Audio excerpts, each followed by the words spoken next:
Fala galera, beleza? Eu sou o professor Johnny e esse é o canal Anatomania.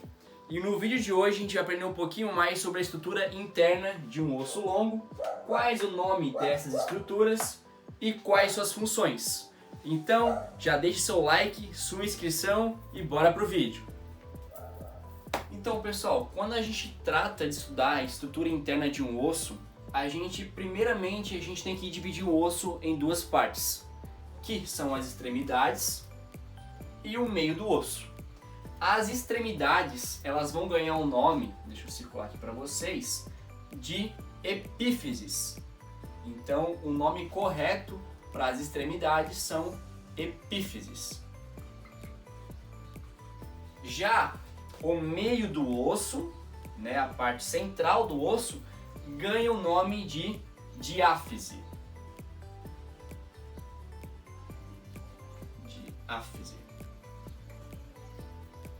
Então essa é a primeira parte, né, e a parte mais importante quando a gente vai estudar a estrutura interna de um osso longo. Saber o que são epífises e saber o que são diáfises. Então, mais uma vez, epífises vão ser toda a estrutura que fica nas extremidades, né, as pontas dos ossos, vulgarmente falando, e diáfise vai ser toda aquela parte que fica na parte central do osso, certo?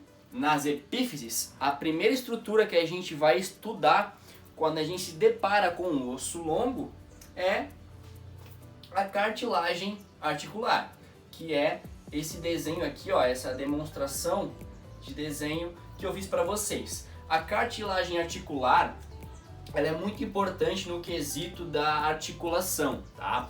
Ela que vai impedir um osso de ter atrito com outro osso, que é o que a gente chama hoje na medicina de artrose. Quando o osso encosta, tem atrito com outro osso, é chamado de artrose, né?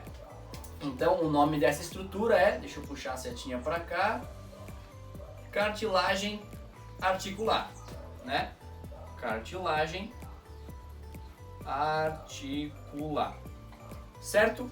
Depois, aqui ó, dentro da cartilagem articular, a gente vai ter essa membrana azul. Deixa eu pegar a caneta azul, que ela não é azul, tá gente? Eu exemplifiquei ela de maneira azul. Ó, vocês podem ver ó, que ela tá bem rente ao osso.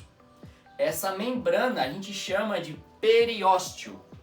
Como em toda a estrutura do nosso corpo, a gente tem membranas que servem para proteger a estrutura, né? E o periósteo é o nome da membrana que protege o osso, certo?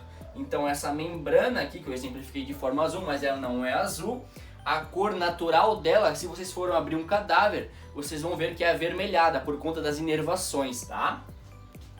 Então essa membrana se chama periósteo. Depois, chegando bem aqui ó, no final, o que divide as epífises das diáfises, a gente tem essa estrutura pontilhada aqui ó, que se chama epífise de crescimento, né?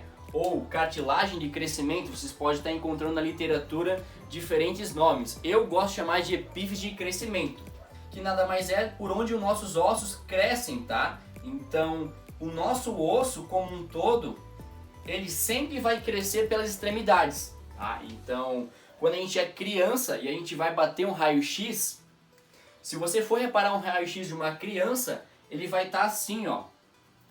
Ele não vai estar aparecendo essa epífise de crescimento, ele vai estar meio apagadinho. Por quê? Isso significa que a criança não teve o seu crescimento total.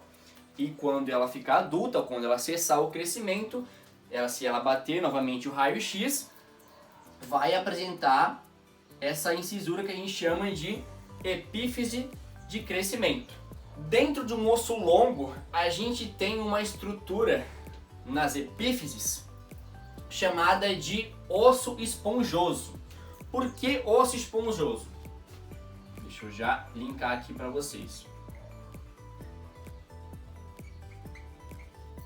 A estrutura interna de uma epífise é diferente de uma estrutura interna de uma diáfise, tá?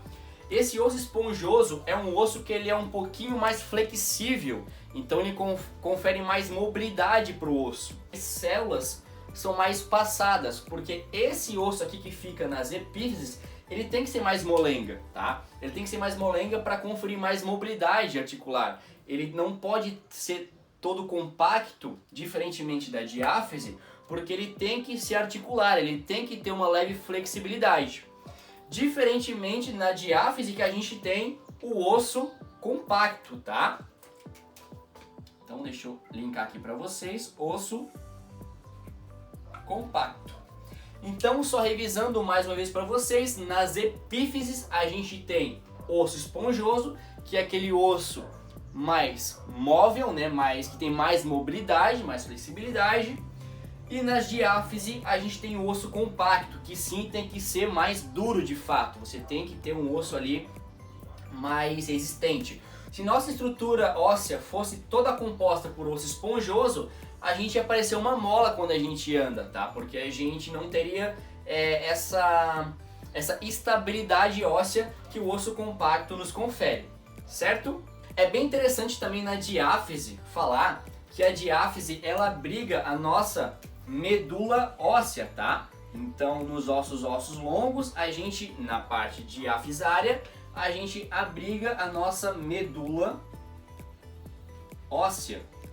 E aqui é bem importante, né, uma função mais metabólica. Eu vou estar explicando um pouquinho mais para vocês da medula óssea no vídeo das funções dos ossos, tá? Mas só para vocês entenderem que os nossos ossos longos ele abriga a nossa medula óssea.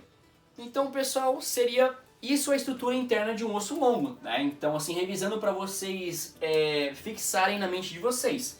O osso longo, ele é dividido entre epífises e diáfise, né? Epífises são as extremidades dos ossos, diáfises são a parte, né, central do osso, a parte média do osso, certo? Nas epífises, então, a gente tem a cartilagem articular, temos o osso esponjoso, ela é composta por osso esponjoso, né, ou osso tabecular, você pode estar encontrando em algumas literaturas osso esponjoso ou osso tabecular. Finalizando as epífises e partindo já, né, meio epífise, meio diáfise, a gente tem a nossa epífise de crescimento ou cartilagem de crescimento. Partindo então para a nossa diáfise, a gente tem osso compacto, ela é composta por osso compacto ou osso cortical. Você também pode estar encontrando em algumas literaturas dessa forma, osso compacto ou osso cortical. Dentro da diáfise, a gente vai abrigar a nossa medula óssea e a membrana que reveste, que protege o osso, é chamado de periósteo. Beleza, pessoal? Então, essa foi a nossa aula. Eu espero que vocês tenham gostado do conteúdo. Deixe seu like, sua inscrição e deixe seu comentário. O seu comentário é muito importante para mim saber se vocês gostam desse conteúdo mais aprofundado, parte mais metabólica, mais fisiológica, né? Ou vocês preferem um conteúdo mais mastigado, beleza? Tamo junto e até a próxima aula!